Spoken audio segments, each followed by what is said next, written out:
Good morning बच्चों। आज मैं आपको हिंदी क्षितिज भाग 1 कक्षा 9 काव्यखंड पाठ 1 यानी कबीरदास जी इनके बारे में इनके पाठ को पढ़ाऊंगी और इनके बारे में भी हम लोग जानेंगे। तो सबसे पहले कबीर की साखियों को पढ़ने से पहले हम लोग कबीरदास जी के जीवन के बारे में जानते हैं कि कबीरदास जी का जीवन कैसा था, उन्होंने अपना साहित्य में कैसे योगदान दिया। तो उसको हम लोग थोड़ा सा उनके जीवन के विषय में परिचर्चा कर लेते हैं, उसके बाद हम लोग उनकी साखियों को पढ़ेंगे। तो चलिए सबसे पहले उनके जीवन के बारे में जानते हैं।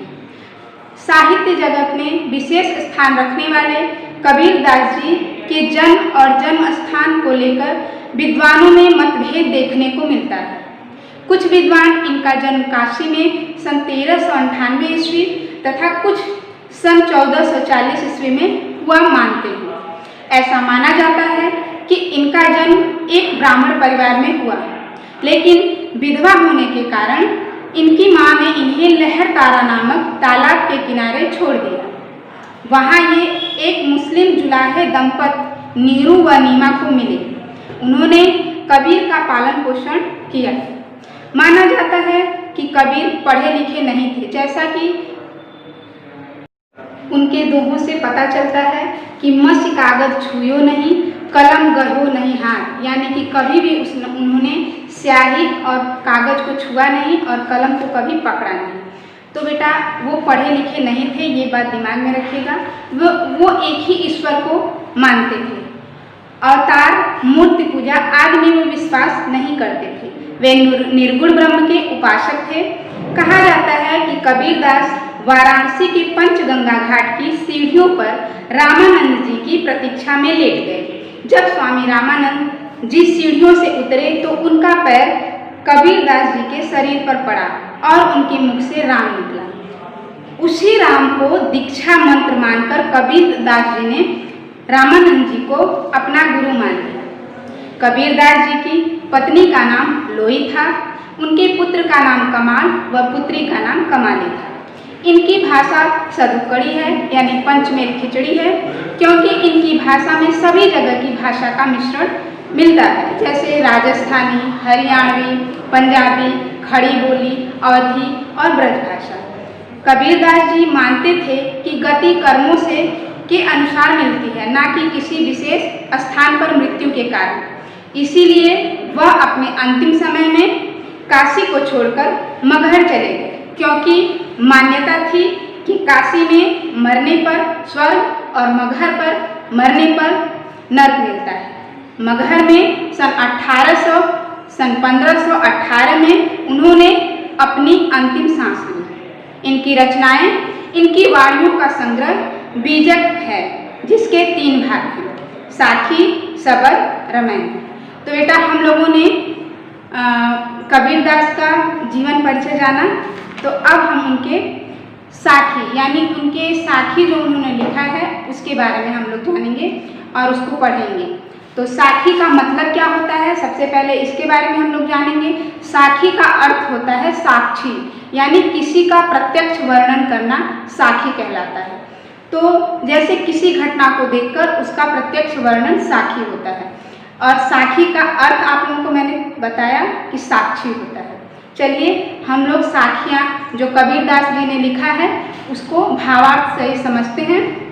और एक साखी को साखी कहा जाता है जब वहाँ पे कई साखियाँ जुड़ जाती हैं तो उनको साखियाँ बोला जाता है। तो चलिए सबसे पहले साखी का हम लोग अर्थ और उसके भावार्थ को समझते हैं, और जो जहाँ पे मैं यहाँ पे सब लिखूंगी आप लोग उसको ध्यान से देखिएगा। तो पहली साखी है इनकी मानसरोवर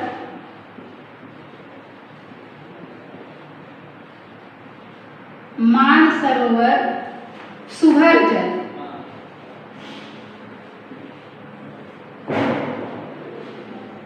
ठीक, मानसरोवर सुभर जल, हंसा केल करान,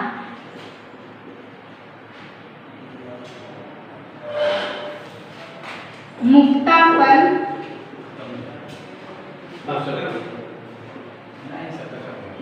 मुक्ता फल मुक्ता चुगल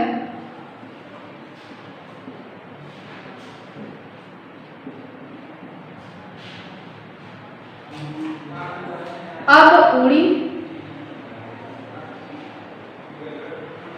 उड़ी अनंत न जाने।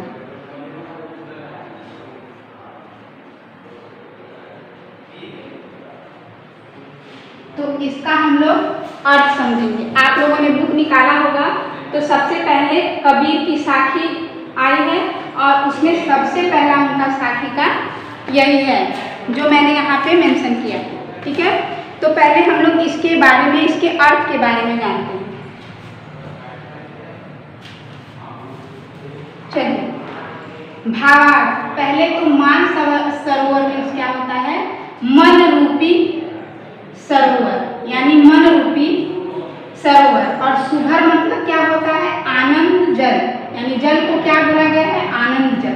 हंसा को जीवात्मा कहा गया है। केली मतलब क्रीड़ा होता है। कराही मतलब कराही होता है। यानी मान सरोवर मन रूपी सरोवर, सुभर जल मतलब आनंद जल, हंसा मतलब जीवात्मा और केली मतलब क्रीड़ा और कराही मतलब कर रहे हैं।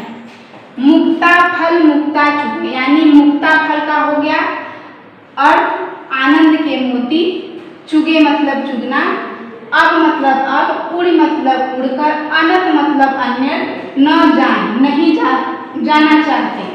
तो इसका अर्थ मैं आप लोगों को यहाँ पे लिख के दिखाऊंगी। आप लोग सभी लोग इसको देखिएगा। इसका भावार्थ है मन रूपी सरोवर, मन रूपी सरोवर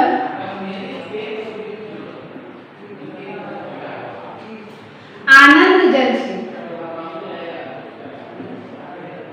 आनंद जल से, मन रूपी सरोवर आनंद जल से भरा हुआ है, भरा हुआ है। यानी पहली लाइन का अर्थ हुआ मन रूपी सरोवर आनंद जल से भरा हुआ है। यहाँ तक हंसा केली कराही, तो उसमें है, उसमें हमारी हंस रूपी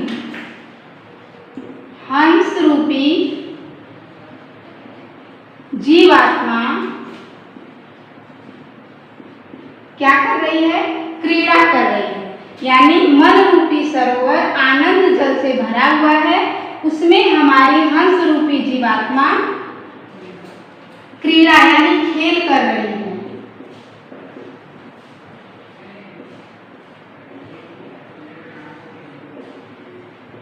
ठीक है बेटा, एक लाइन का मान सरोवर सुभर जल हंसा केली करा, इसका अर्थ हुआ। अब दूसरी लाइन मुक्ता फल मुक्ता चुगे, अब उड़ी अनंत नजारा, तो इसका अर्थ हुआ वे आनंद रूपी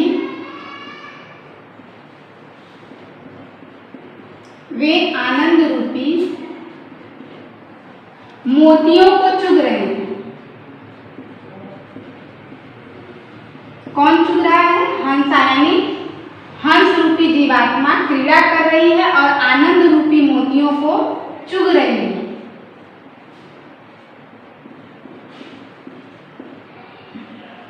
चुग रही है और इसे छोड़कर वो अन्यत्र यानी अन्य कहीं और नहीं जाना चाहते।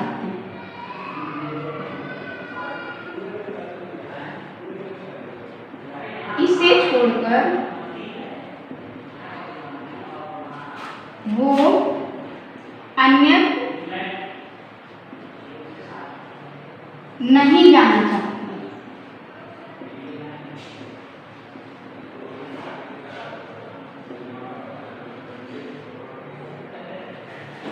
आप लोगों ने देखा कि इन दोनों साखी का अर्थ यहाँ पर है, मैंने मेंशन कर दिया है। अब इसका शाब्दिक अर्थ देख लेते हैं। अर्थात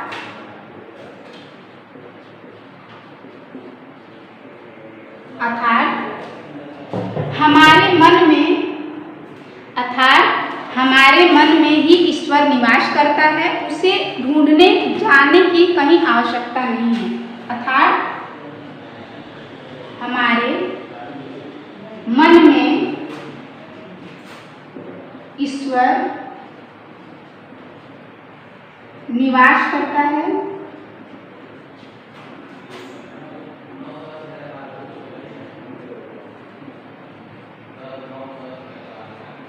उसे और कहीं ढूंढने नहीं जाना चाहिए। उसे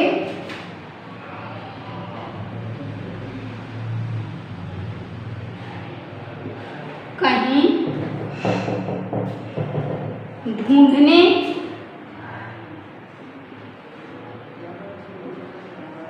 की आवश्यकता नहीं।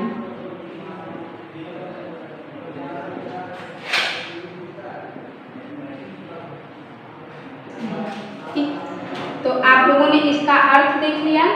अब इसके सौंदर्य यानी काव्यगत भाव और सौंदर्य के बारे में हम लोग बात करेंगे कि इसमें किन किन बातों को ज़्यादा महत्व दिया गया है और यहाँ पे किन किन बातों को रखा गया है।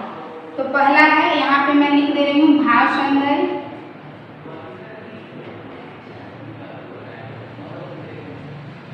भाव सौंदर्य ये हेडिंग रहेगा, तो इसके बारे में आप लोग लिख लीजिए। मानसरोवर और मोती से स्पष्ट किया गया है कि पवित्र में ही ईश्वर का निवास होता है, यानी जहाँ पवित्रता रहती है, जहाँ पवित्रता रहती है वहीं ईश्वर का निवास है।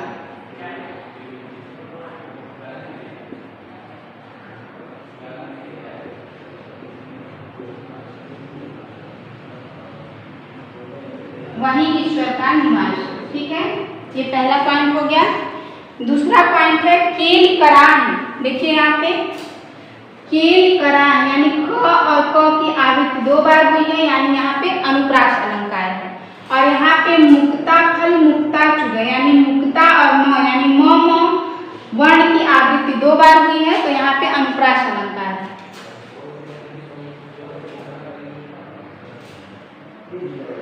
अनुप्रास अलंकार की अधिकता है।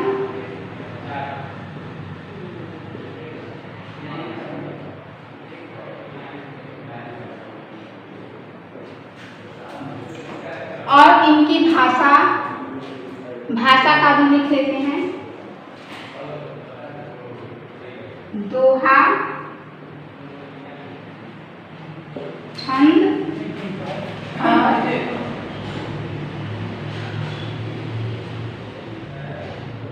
सरल ब्रज भाषा।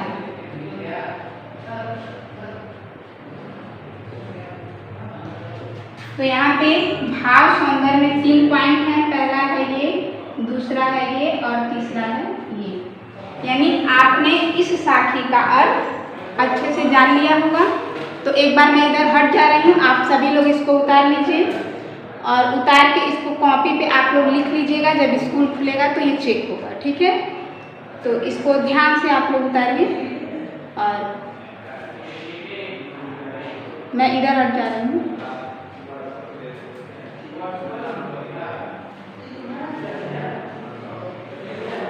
चलिए, अब मैं इसको दूसरे साखी का अर्थ बताऊंगी। आप लोगों ने मुझे लगता है इसको उतार लिया होगा और इसको अच्छे से देख लीजिए। अब दूसरे साखी का अर्थ मैं आप लोगों को बताऊंगी। तो बच्चों, मैंने यहाँ पे लिख दिया है कबीर के दूसरे साखी को। ये दूसरा साखी है उनका, उसी लाइन में नीचे। तो इसको आप लोग देख लीजिएगा एक बार। इसको पढ़ लेते हैं हम लोग। प्रेमी ढूंढत मैं फिरऊं, प्रेमी मिले न कोय, प्रेमी को प्रेमी मिले सब विष अमृत होय। ये साखी का दूसरा पद है। उसके बारे में हम लोग बात करेंगे और उसके भावार्थ को लिखेंगे। तो चलिए इसके भावार्थ को लिखते हैं हम लोग।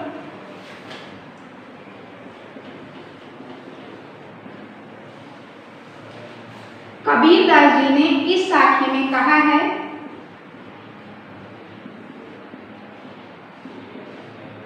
कबीरदास जी ने इस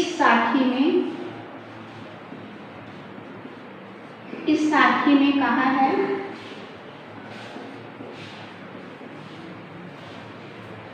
कि मैं सच्चे ईश्वर प्रेमी को ढूंढता हूँ। मैं सच्चे ईश्वर प्रेमी को ढूंढता हूँ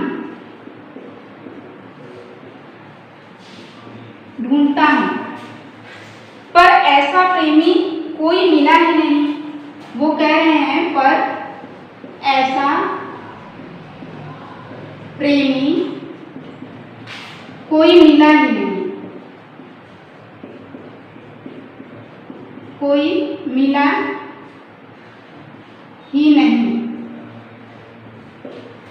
कबीर जी कहते हैं, देखिए यहाँ पे प्रेमी ढूंढत मैं फिरूं, यानी कबीर जी कह रहे हैं कि मैं सच्चे ईश्वर प्रेमी को ढूंढता हूँ, प्रेमी मिले न कोई, यानी ऐसा प्रेमी कोई मिला नहीं। ठीक है। अब दूसरे लाइन का अर्थ, प्रेमी को प्रेमी मिले सब विष अमृत हो। तो कबीरदास जी कहते हैं जो ईश्वर का सच्चा प्रेमी है उसे ही सच्चा प्रेमी मिलता है। यानी अगर ढूंढ रहे हो तो तुम्हारे अंदर भी उतनी ही सच्चाई होनी चाहिए जितनी कि उस भगवान प्रेमी यानी भक्त प्रेमी में हो, ईश्वर प्रेमी में हो। तो कबीर जी कहते हैं कि मैं सच्चे ईश्वर प्रेमी को ढूंढता हूँ पर ऐसा प्रेमी कोई मिला ही नहीं। जो ईश्वर का सच्चा प्रेमी है, जो ईश्वर का सच्चा प्रेमी है, जो ईश्वर का सच्चा प्रेमी है उसे ही प्रेमी मिलता है, उसे ही ईश्वर प्रेमी मिलता है।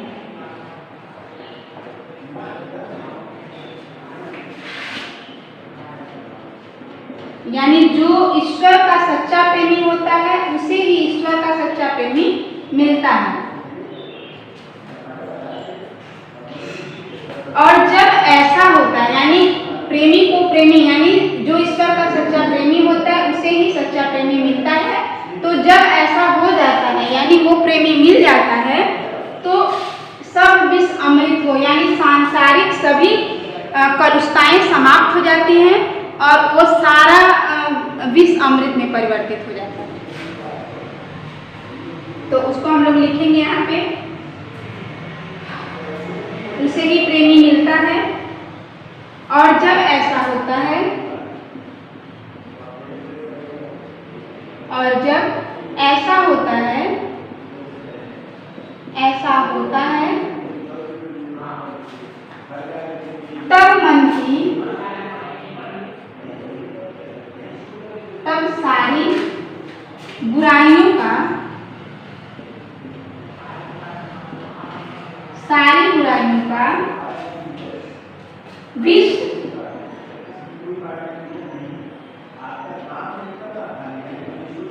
सारी बुराइयों का विष अमृत में बदल जाता है, अमृत में बदल जाता है।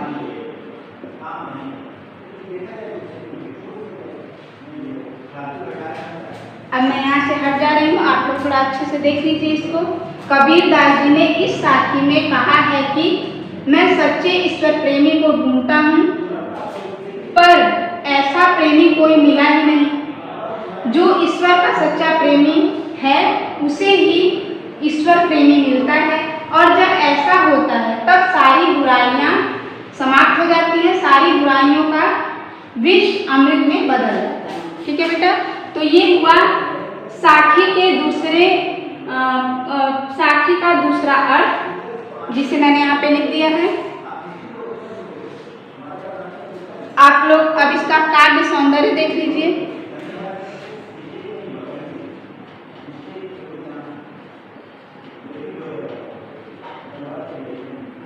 ये काव्य सौंदर्य मैं यहाँ पे लिख रही हूँ। प्रेमी से तात्पर्य है ईश्वर का भक्त।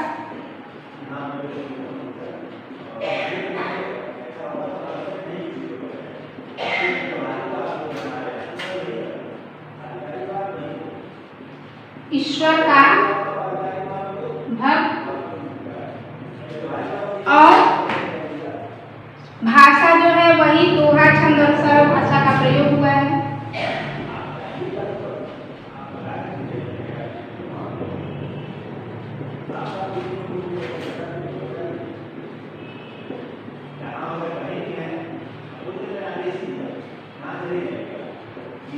इनकी भाषा बहुत ही सरल है, ये दिमाग में आप लोग रखिएगा, क्योंकि इन्होंने अपने सभी पद, साखी, शब्द, रामायणी में बहुत ही सरल शब्दों का प्रयोग किया है। तो बेटा आप लोगों ने आज साखी के 2 पद का अर्थ जाना, और इस सबको कॉपी में लिख लीजिएगा आप लोग। मैं यहाँ से हट जा रही हूँ, आप लोग देख लीजिए अच्छे से, और इस अर्थ को आप लोग कॉपी में लिख लीजिएगा, और फिर जब स्कूल खुलेगा तो ये कॉपियाँ यहाँ पे चेक होगी। चलिए, धन्यवाद।